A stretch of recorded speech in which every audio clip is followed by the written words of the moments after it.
Olá, meus amigos, sejam todos muito bem-vindos ao canal Politizando. Eu sou o William Jacob e nesse vídeo vou comentar uma entrevista que Kassab concedeu à Folha de São Paulo no dia 21 de dezembro. Vale destacar que Gilberto Kassab é o presidente do PSD, um partido que é desejado por Lula e também por Ciro Gomes para fazer parte ali das alianças para as eleições de 2022. Essa entrevista ela aconteceu então no dia 21, 2 dias depois do jantar do Prerrogativas, um evento que contou com a presença de Kassab e muita gente chegou a cogitar de que se o Kassab foi, é porque está ensaiando uma aproximação do PSD com o ex-presidente Lula, e aqui ele vai deixar claro que não é isso, que não vai indicar vice, e ele se recusou até a aparecer numa foto com outros políticos junto com o ex-presidente Lula. E ele falou de coisas mais importantes também, sobre terceira via, sobre pesquisas, e eu vou tratar sobre esses pontos mais importantes aqui com vocês, mas antes eu quero pedir a sua ajuda para que se inscreva no canal, ative as notificações e se gostar do vídeo, mas só se gostar, deixa o like, comente, compartilhe. Vamos trazer mais gente aqui para o canal Politizando. Bom, meus amigos, eu vou deixar aqui no comentário fixo o link dessa entrevista para quem quiser acompanhá-la na íntegra. E eu vou abordar aqui então os principais trechos. Começaram perguntando para o Kassab: o senhor não quis sair na fotografia do Lula com os outros políticos, certo? E ele respondeu: como fui cumprimentar o Lula e fui fotografado, fica claro que eu não tenho problema nenhum em ser fotografado com ele. Mas aquela fotografia geral, eu entendi que poderia passar para a sociedade a percepção de que estava formada uma frente de apoio ao Lula no primeiro turno. Eu não estarei com o Lula no primeiro turno, isso já foi dito a ele. Isso aqui é importante, porque muitos petistas entenderam que o simples fato de alguns políticos terem ido ao jantar, que a Dilma ficou de fora e disse a Gleisi Hoffmann com uma falha de comunicação. Eu fiquei curioso porque essa falha de comunicação não deixou de fora, por exemplo, Renan Calheiros. O Renanzão estava lá, mas a Dilma, enfim, foi esquecida por quem organizou e o PT também certamente não conferiu a lista de convidados e aí a Dilma ficou de fora. Olha, sinceramente, Gleisi, essa desculpa não dá para acreditar nela. E aí o que acontece? Esse evento, então, acabou reunindo diversos políticos. O Kassab estava lá, mas ele fez questão de dizer que a presença dele lá não significa apoio nem aproximação com a candidatura do ex-presidente Lula. E aí a Folha até perguntou: posso cobrar essa posição em julho de 2022? Porque é em julho que os partidos farão as suas convenções e fecharão as alianças para as eleições de outubro. E ele respondeu: pode sim, nós vamos ter candidatura própria. Temos lideranças que têm dificuldade para caminhar com um lado ou com outro, Lula e Bolsonaro, claro. E hoje você tem duas candidaturas com retaguarda política sólida, Bolsonaro e Lula. E aí diz mais: um partido que se apresenta como moderno e de centro não pode, neste momento, cometer o equívoco de pender para um lado. Somos centro. Essa diretriz é fruto de muita conversa, com uns querendo pender mais para a esquerda, outros mais para a direita. Esse aqui é um ponto importante, que o Kassab é o presidente do PSD, repito, e o partido está crescendo e crescendo muito. Ele não vai querer criar constrangimentos dentro do próprio partido, exigindo apoio a Lula ou a Bolsonaro. Porque em algumas regiões, Lula é forte, mas em outras o antipetismo ainda domina. Em outras regiões, o Bolsonaro ainda tem um apoio considerável, como mais no sul do país, mas até lá Bolsonaro também já está derretendo. E em outras, Bolsonaro tem uma fortíssima rejeição. Então acredito que essa postura do Kassab pode se manter realmente nas eleições. E aí, se ele lança uma candidatura própria, ele apresenta o nome do Pacheco, e assim, mesmo sendo rejeitado aqui e ali, isso não causaria constrangimento em alguns estados, que poderiam, vez ou outra, oferecer palanque para o Lula, onde o Lula é mais forte, e palanque para o Bolsonaro, onde o Bolsonaro é mais forte, ou até palanque para o Ciro Gomes, onde o Ciro tem a simpatia também de membros do PSD. E eu diria até que desses três candidatos, Lula, Ciro e Bolsonaro, o Ciro seria aquele que talvez causaria menos constrangimento no eventual apoio do PSD. Porque o Ciro, mesmo que ele não tenha a força que o Lula tem, ele não tem junto de si essa alta rejeição em várias regiões do país. No Nordeste, por exemplo, lá o Lula lidera com grande folga. Mas as pessoas dizem votar no Lula, mas têm simpatia pelo Ciro. Então, a presença do Ciro não seria uma presença tóxica. Vou citar aqui um exemplo em 2018, quando o antipetismo era muito maior do que é hoje, embora ainda é uma força que não pode ser desconsiderada. Em 2018, no Espírito Santo, Renato Casagrande, do PSB, B de bola, ficou com o Ciro, apoiou o Ciro e recebeu do Ciro apoio. Naquele estado, o bolsonarismo estava muito forte mesmo ali. E o que aconteceu? O Ciro não teve uma votação tão expressiva lá no estado. Mas, mesmo assim, isso não prejudicou a campanha do Renato, que foi eleito em primeiro turno e para 2022 tem tudo para ser reeleito. E uma coisa visível é que o Lula já não consegue mais, atualmente, nem na última eleição de 2020, transferir votos como já conseguiu num passado mais recente. Em 2020, nas eleições municipais, o PT não elegeu prefeito em nenhuma capital do Brasil, nem no Nordeste, onde o PT teve vários candidatos e vários deles, enfim, aparecendo ali com fotos, com Lula, não sei o que, tentando colar a sua imagem na do ex-presidente. E mesmo assim o PT não elegeu prefeito em nenhuma capital, o PDT elegeu em várias capitais, inclusive numa aliança muito bem sucedida com o PSB, elegendo ali, por exemplo, Recife, concorrendo contra Marília Reis, do PT. Mas vamos continuar aqui na entrevista com o Kassab. E foi perguntado então se nem indicariam um vice. O Kassab respondeu: a candidatura será levada até o final no primeiro turno. Isso inviabiliza qualquer outro acerto. Não temos como ter o vice do Lula, qualquer que seja o nome. Aí foi perguntado: nem Geraldo Alckmin?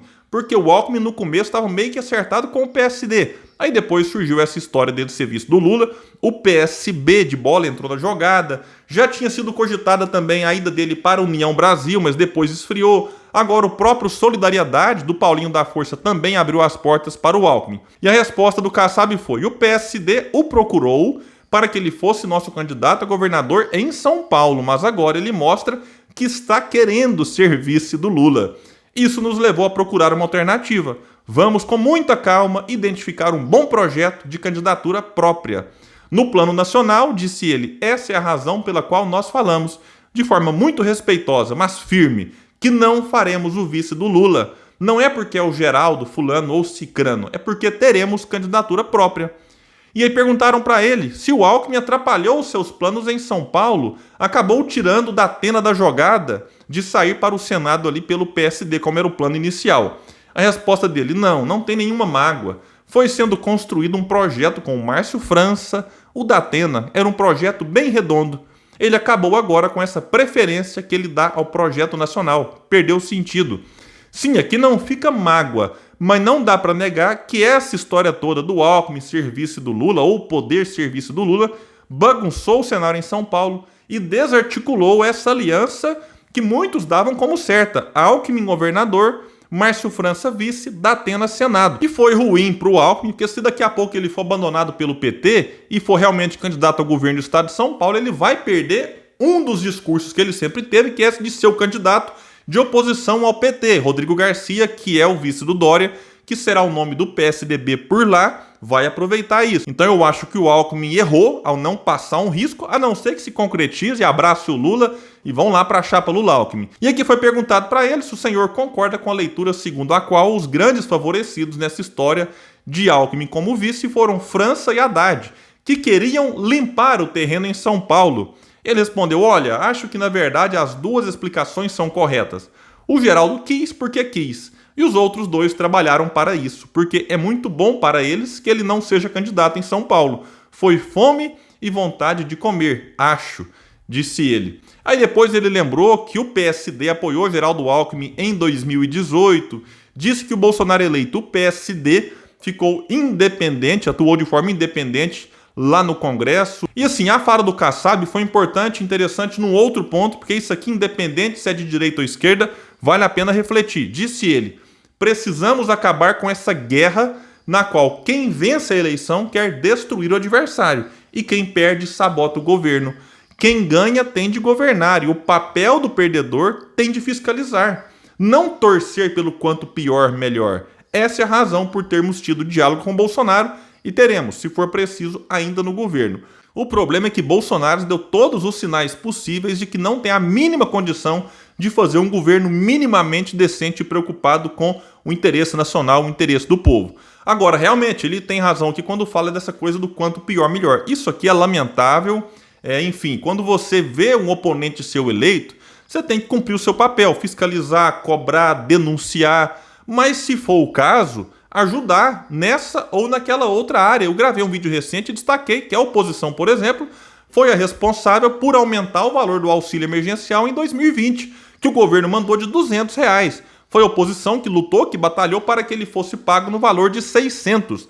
Isso poderia até ajudar, como ajudou num primeiro momento, a popularidade de Bolsonaro. Mas pouco importa, quando você tem pessoas sofrendo, não se deve fazer cálculo eleitoral disso. Você deve ajudar essas pessoas e fazer a briga política no campo da política. Então a oposição tem ajudado dentro do possível, mas eu insisto, eu acho que o PSD em alguns momentos tinha que ser mais duro contra esse governo.